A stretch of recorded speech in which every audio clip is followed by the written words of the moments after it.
Hey guys, I want to share with you my 10 card rig configuration. Finally, I managed this system, this rig to be stable, efficient, and profitable as well. And I don't use the Afterburner anymore. So that was my the thing I was trying to figure it out how to do that, all this stuff, and that's gonna be a little longer video. If you have a patient to watch this, I want to show you what I've done, and maybe it will help you as well. But it's not. I cannot guarantee you that if it works for me, it's not necessary to work on yours. You probably need to do your research as well. So, but the thing is, um, there is no guarantee. When you modify your BIOS, you know that you're gonna avoid the warranty. So that's your on your own risk. I'm just showing you what I've done here, and then you make a decision.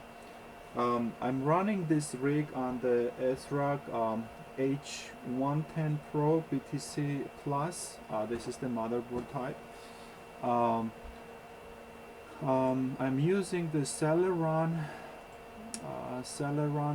G3930. This is very efficient. I try to. I bought it the very expensive 7th generation CPU, and I tried to mine with it, but it was so it was not any profitable. It was making like $1 or something, and I was just I returned it back. So I'm back to the Celeron here. So I'm gonna show you my rig, the cards. This is the 1080s. I have the two 1080s, the Asus. These cards are really nice cards, and I got a very good deal from the Micro Center. And I had the old one. This is GTX 980, and have a 570 cards. They have a Samsung memory module. They are 4 gigabits each, and I have a one 580 card. This one is the 8 gigabit memory version, and that has the Micron memory module. So this is what I have, and the memory total. Originally, I had a 6 gig. I mean 8 gig, and then I purchased another memory module, and this motherboard has only 2 slots, and so I added another 16 gig because I was getting the virtual memory problem.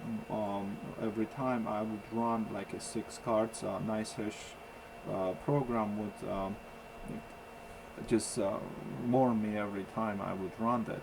So I'm not using the original. Which one is that? Here, I'll show you. I'm not using that model, that version. I'll show you. This version. This is the latest version. So I'm using the legacy version because I wanted to have just a single application and run all this card into one place instead of running the same time separate applications separately. So and I don't see any difference between them. So these 1080 cards and all this mix are working from the legacy version. This is the version I'm using now. So then well, there were different ways to configure the virtual memory, but on my 16 gigabyte version, I have dedicated space that customized the space with 16,000 megabyte, and the maximum size is 16,000 megabytes. So since I configured that way, I never got the warning for the virtual memory. So you apply that, or click OK, and that it will restart your computer. There are other configurations under Windows to make this one um,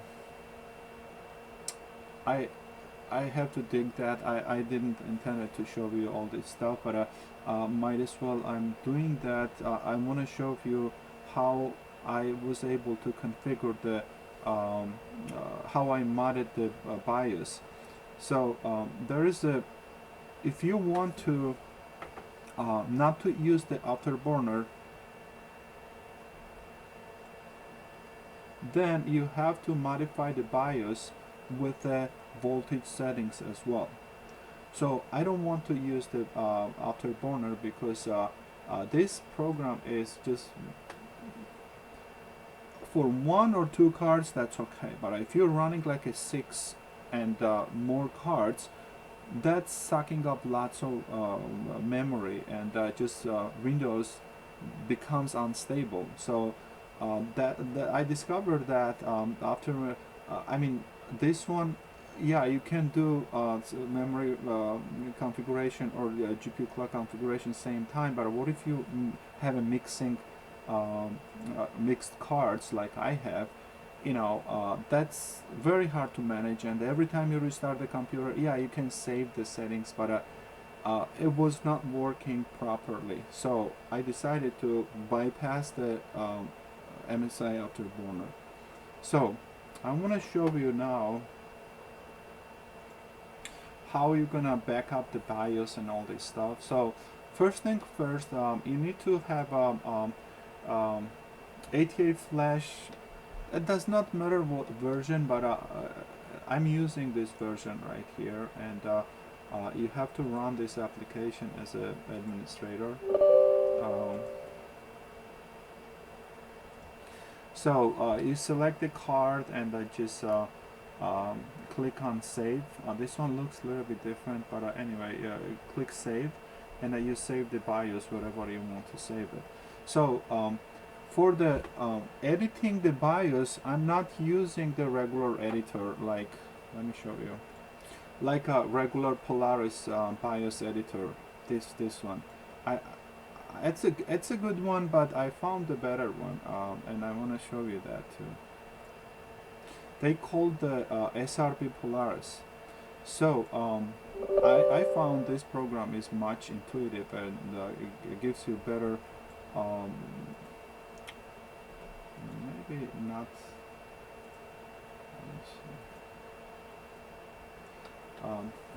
That's much better. See, once when you save the BIOS, you need to just load the BIOS into this editor.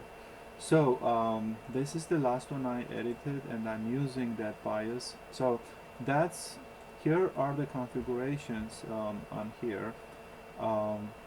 As you can see, it's a Samsung. The mem temperature, the mem timing. This is just the usual. That's how you modify on the 570 cards. This thread, copy, and you go all the way down. So we know that. But here is the another good feature. You can do that with the other editor, but this is much easier here. Don't keep this one on default. This one will determine by default how this voltage would apply onto your card. So the frequency is the key. Okay, all you need to modify is this section. So first thing first, find out on the MSI Afterburner where is the cards comfortable, what frequency they're working comfortably without getting any warnings from the nice hash or any other the pools. So I found on 570 cards, this one was the best frequency for my cards. Okay, so with this configuration, I'm getting 28.5. I can push it up. I can go 31, but if you're running one or two cards, you're fine. But if you're running more than two cards, then you're gonna have a problem. You're gonna get the memory dump on the Windows. It's gonna restart and all this stuff. So I don't get any single warnings from the nice hash because it is just right on the edge. I was running the 30 megahash probably one day or two, and I didn't feel comfortable, and I didn't see any big gain in the you know the earnings wise. So it was like a 50 cents or something, and the cards were running on the high RPM, and they were just getting hot, and it would draw the lots of electricity as well. So this one is my switch configuration here. After when you modify this section, you need to modify this section as well. So this one, by modifying this one here, it will get rid of the MSI Afterburner. Okay, so the card does not need any MSI Afterburner after that. So you save here, save it, give it the name and stuff, and then in the ATI flash, it will go ahead and load it to your BIOS. So I would suggest you want to keep it in mind. I don't want this BIOS to share with you because they may break your card. So what you need to do is go ahead and back it up first, your BIOS, and then modify this BIOS and load it back to your card. That's the safest way to do it. Don't try other people's BIOS because it may break your card, and then you have to deal with it. So that's the safest way to do it. Use your own BIOS and modify yourself. That will be much better. So I'm gonna show you in the real thing how they operating. Well, this one is the 570 card, 580. I'm sorry, and the rest of them are 570s. So it's a 28.6, 28.6, and so forth.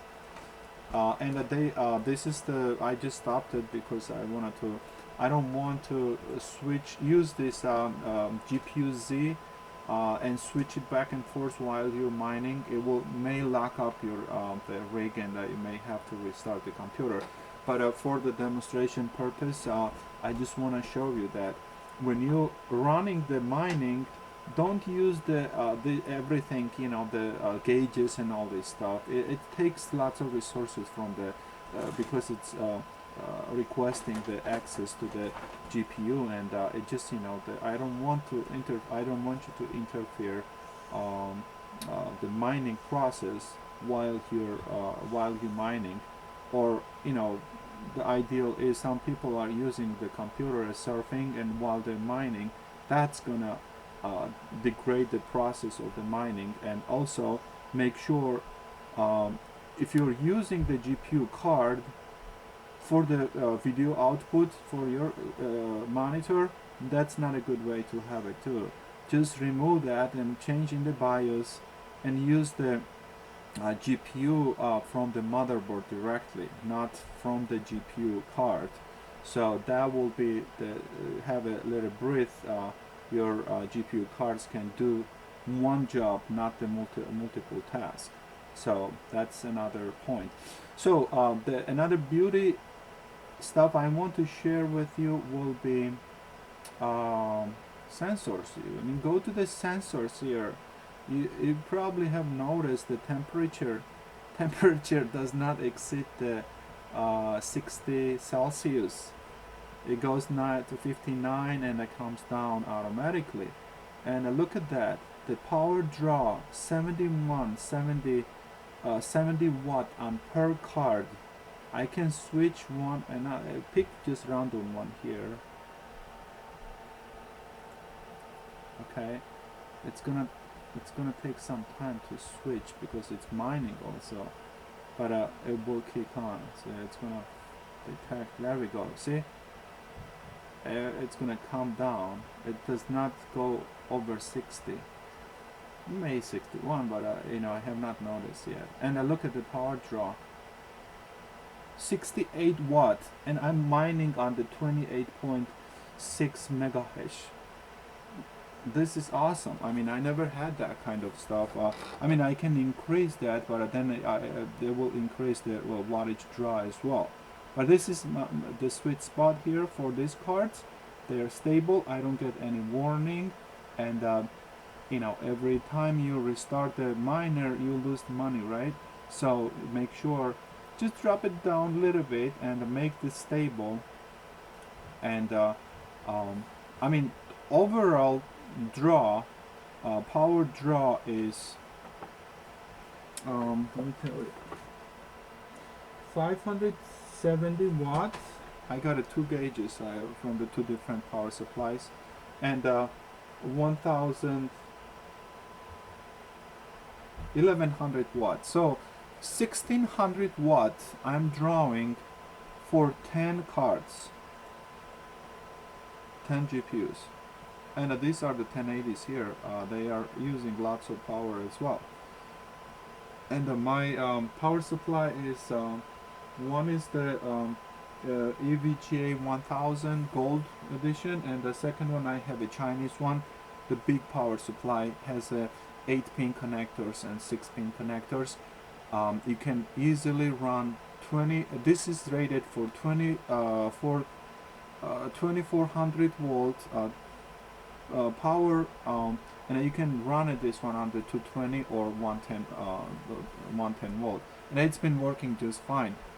This is the way to go to save a lot of money. If you get like a 1500 watt power supply, it will be paying about $400 or $600 for that. And on the eBay, this one costs about $170 or $150. I'm not sure. So it's under $200, and it's been working fine too.